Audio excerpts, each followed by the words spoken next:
everyone, welcome. I am KingsAgree with MMOplay.com. Prepare to die, or not the Dark Souls slogan. Prepare to die a lot. Yes, there we go. This is the top 5 roguelike games on Steam. The actual concrete qualifier is a bit difficult to pin down, but you know the kind of game. Typically you start with nothing and traverse through progressively more difficult stages, either collecting equipment or passives along the way. The kicker being you probably won't win often, much less in your first few tries. Number 5, Crypt of the Necrodancer. We've seen this one before. Like the prophetic radicals have told us, you got the music in you. Dance and move to the beat, or don't move at all. No, really, you physically cannot move unless it's to the beat. What an unfortunate, debilitating disease. RIP. The controls themselves admittedly aren't great. Despite the uniqueness, it can be frustrating to lose due to this mechanic. Granted, you can pick Bard, who doesn't have to move to the beat, but I'm pretty sure you don't get the same level of unlocks. On the other hand, it feels bad to simply ignore the gimmick this game was built on. Thankfully, the built-in music is utterly fantastic. A cool feature that, if you don't like the music built in, you can substitute your own music. In addition, every level has a unique track. It's a bit overkill really, but hey, more music, less problems. I really love the smooth retro graphics in place here. While enemies don't look particularly unique, the dancing animations set them apart from similar games of the genre. Skeletons, boogie, and chopra keepers bellow with a voice fit for gods. A rather minor but cool addition is gear physically being represented on your character. It's a pretty silly sight to see Cadence hopping around in a ninja suit.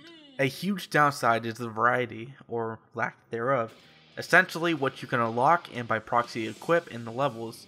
I think for the first zone I pretty much only got the wide sword, long sword, and their blood or gold version equivalents. The variety instead comes from the huge amount of characters and of course the innate random generation of the dungeons. But I did feel a lot of my runs turned out a little bit too similar. This is a great first roguelike for a lot of people to get into the genre, but the drawback is that it might not tide you over for very long. Number 4, Super House of Dead Ninjas. Legions of ninjas have attempted to take down this great tower, only to die. And your fate is one and the same. Die a 1,000 deaths in this crazy super retro platformer roguelike. Right in your face is how much effort the game devs put into making Shodan as retro as possible. Not just the scan lines and whatever bit graphics, but the color scheme, the animations, and the Mortal Kombat-esque voiceover work. Mega Man-esque boxed-in boss battles, and just about everything in this game has been taken to an extreme level of authenticity. Move ever downward in this ginormous tower in a race against the clock to accrue treasures beyond your wildest dreams. Ninja dreams, the best kind. The physical progression is kind of like a platformer harking back to something like Super Meat Boy with excellent tight controls, but also kind of like Ninja Gaiden with your sword slashy move and the shuriken throwing. Admittedly, this isn't as difficult as it may seem, in the beginning at least. You have essentially a life bar of about 15 or so hits until you actually have a full game over. Deaths against the clock also count against you though. Upon completing any number of the significant amount of challenges, you can unlock anything from, say, nunchucks to shuriken that always decapitate. Pretty gnarly. Upon your inevitable death, you can start a new run immediately from the beginning. Or you can choose a certain checkpoint within the tower. A cool addition is being able to randomize your equipment. This will make repeat runs interesting and an ever-changing experience. The retrofitting, while quaint, does make this game feel exceptionally outdated. And I know that sounds dumb considering that is exactly what they were going for, but hear me out. So for example, the previous game Necrodancer, it felt modern. Shodan doesn't feel like it's doing anything new or unique besides being really arcadey themed. I'll play it for a few hours and laugh at some of the references and stuff, but then I'll just forget about it. Number 3, FTL Faster Than Light. This is another game that's been on one of our lists, and for good reason.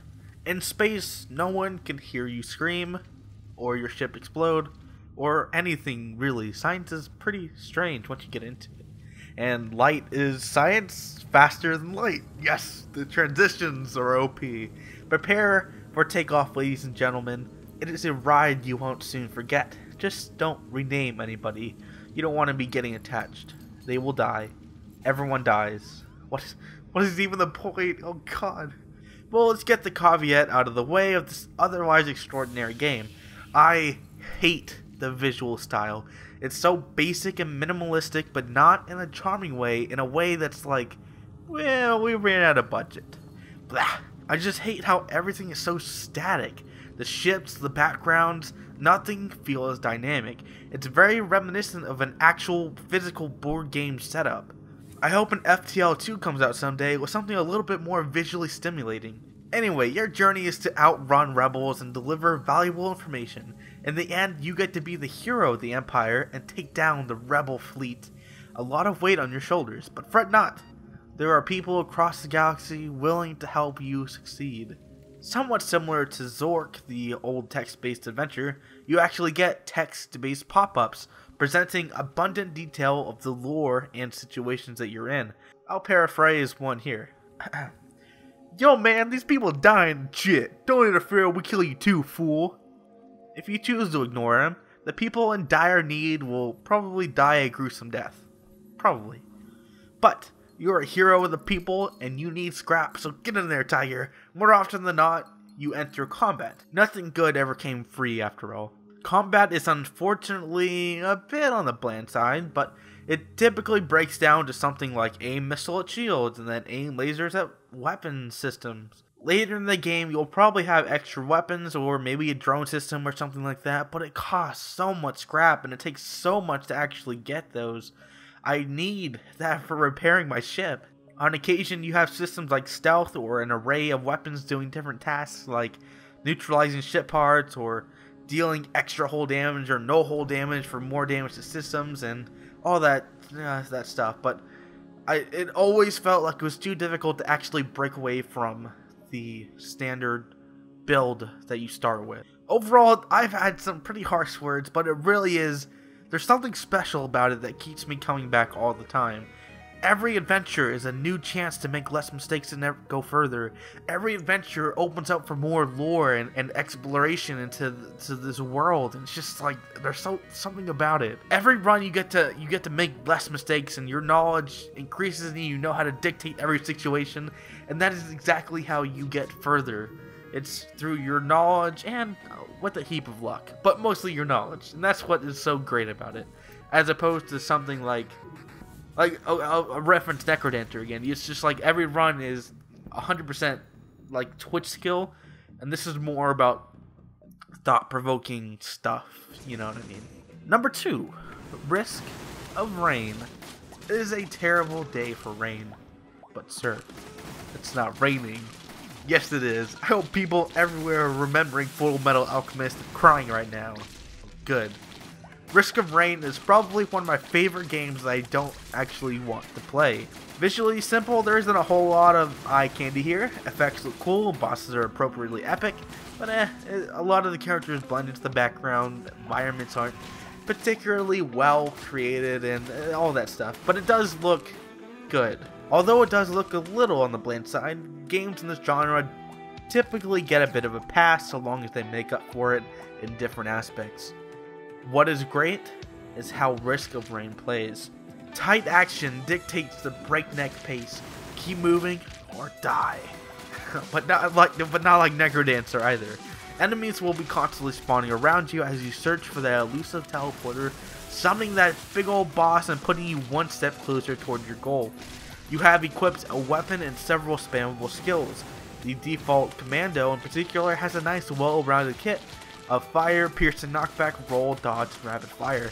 Along the way of searching for that teleporter, you'll face a never-ending stream of enemies whom drop gold and experience upon death. Level up to increase base stats and use that gold at vendors located across the map for equipment like time-stopping items or increased passives like attack speed. Once the teleporter is activated, a rather upset big baddie will step in and feverishly attempt to kill you. The bosses are extremely difficult and require a significant amount of upgrades and player skill to beat. But King, what stopped me from just farming these enemies? Oh yeah, you can't do that. The game starts on a timer. The longer you take, the more difficult it gets. I inherently dislike being on a timer, but it does make sense to prevent over farming.